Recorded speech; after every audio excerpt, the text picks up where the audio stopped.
Cycle Specialties, the second day. And I'm going to introduce to you the gentleman who helped me, first of all, buy my Busa.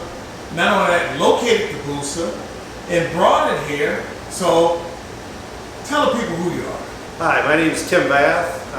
I've been with Cycle Specialties for almost 2 years now. It's my Cycle Specialties Performance, more Mafia here, but I've been around the motorcycle world for pretty much my career, from a teenager till current, which I'm no longer a teenager, obviously, but been around, that. Spent a lot of years with several different dealerships, both in the Midwest, from Iowa, Illinois area, Wisconsin, from where I was from. Moved down here to South Carolina about almost 6 years ago now. I worked at Honda dealership here for a while. Then I was managing Indian Motorcycle Charlotte, and I retired a few years ago. So I just work here part-time. Gives me something to do a few days a week. Plus I'm around some of the fastest bikes in the world.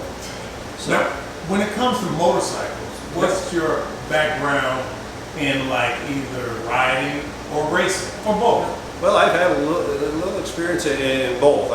For many years I was, your typical Harley guy. I spent a lot of years run around the country on, aping or Harley Davidson motorcycles, and and then went to the baggers and street glides and that kind of stuff like everybody else. Because I still got that. Still had plenty of Harleys. I think I've had 33 or 34 of those, but had a lot of sport bikes kind of in between and stuff that way.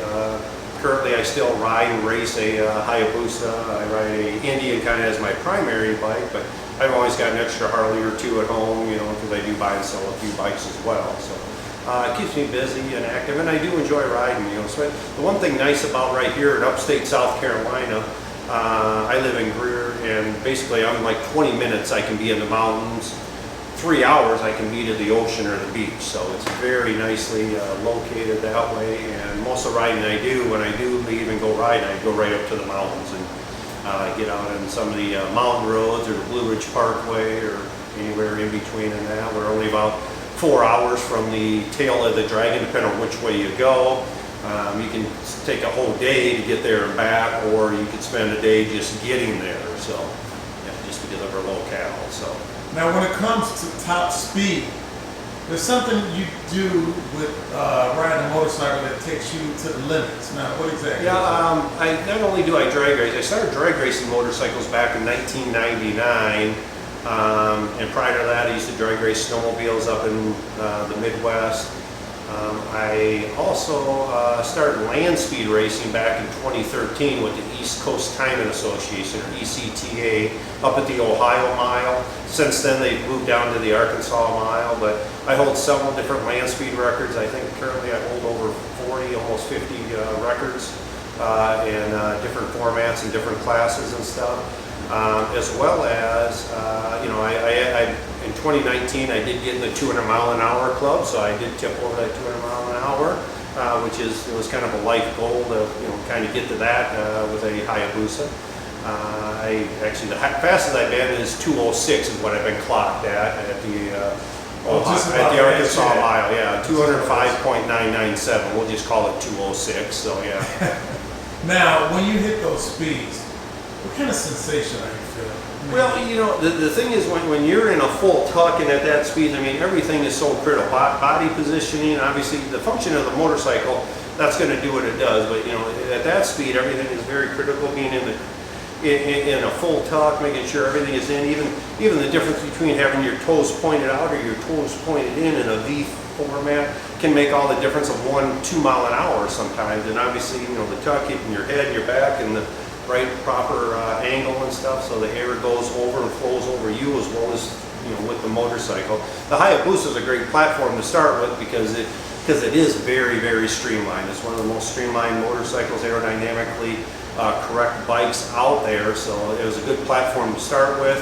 And my goal originally was just to build a stock motor bike, which it is, the one that I currently own, and build that into a bike to go over 200 mile an hour, which I did a few years ago. And the bike I currently has over 30 passes at over 200 mile an hour.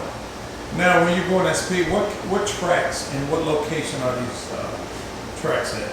That was all done at the Arkansas Mile, which is in Blytheville, Arkansas. Again, that's what the ECTA runs, or the East Coast Diamond Association. They put on 2, sometimes 3 events a year out there, and it's a great thing. It's actually on an airstrip, so we have plenty of area to run up to that full mile, and it's a standing mile. A little bit different than like at Bonneville, where they do on the salt flats, where basically they'll run for 2 or 3 miles, and then they'll have a clock mile, and then forever to shut down.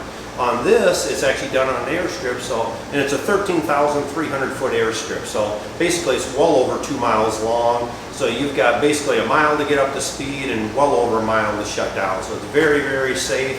In fact, even at that speed, at well over 200 mile an hour, I rarely use the brakes because there's so much shutdown area. I basically stay in the tuck format, and start downshifting out of 6, down to 5th. As soon as I get down to about 120, 30 mile an hour, I actually use my body, sit up in the saddle, and let my body kind of slows it down, almost like a MotoGP rider, or anybody who's a road racer. Now, and you're riding these kind of bikes, or this bike at that speed, have you ever been afraid? The fear factor, knock on wood, I've never really had the fear factor at that. I've had a few, what we'll call them butt pucker moments, where just because of wind conditions, the bike is actually literally, either caught a little bump in the track, and the bike wanted to lift at 180, 190 mile an hour, or caught a side wind that actually, literally pulls a whole bike over, especially when you got a full fairing bike like a Hayabusa that's catching a lot of wind, especially side wind if you do hit side winds. So that can be a little scary, but nothing that's really scared me to the point where I want to, get off the bike and say I'm done, Okay. All right. So. And anything else you want to give advice to, like, riders, whether it's crotch rocket, cruiser, what have you? Well, anybody that's out there. Many years ago, I used to work at a Harley dealership, and we also used to do the Rider Edge program, which was actually a Motorcycle Safety Foundation endorsed course. So yeah, there's a lot of things out there.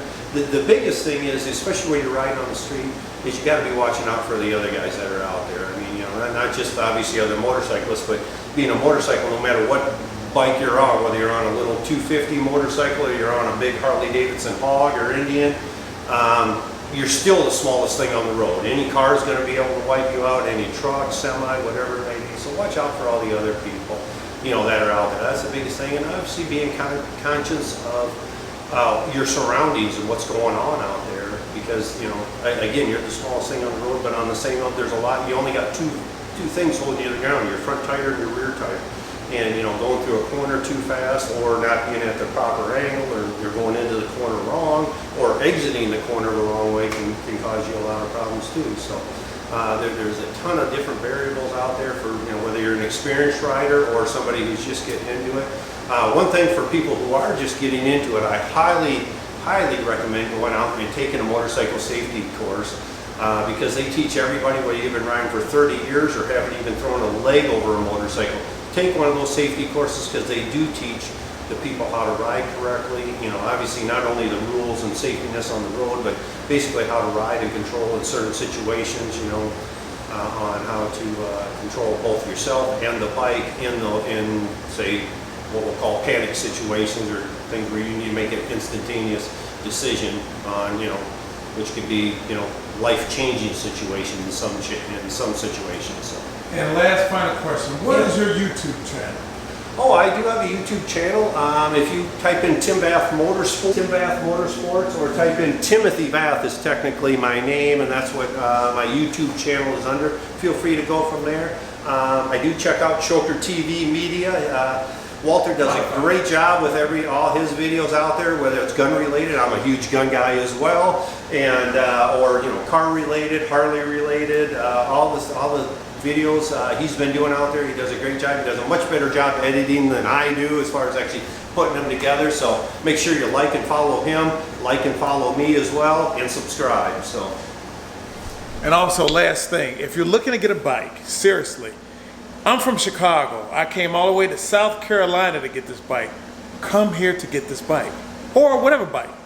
So once again, Yeah, reach out to us here at Cycle Specialties Performance. Here's our phone number. You can also find us at cyclespecialtiesperformance.com on the web, or moremafia.com. We're basically two different businesses all under one roof here, or actually a couple different roofs, but we do it all here, you know, especially on the performance end of it, as far as performance, you know, Kawasaki's, obviously Suzuki's. We are a full line Suzuki dealer, so we'll be glad to help you out. Just like any dealer right now, product availability is our biggest thing that's kind of holding us back right now.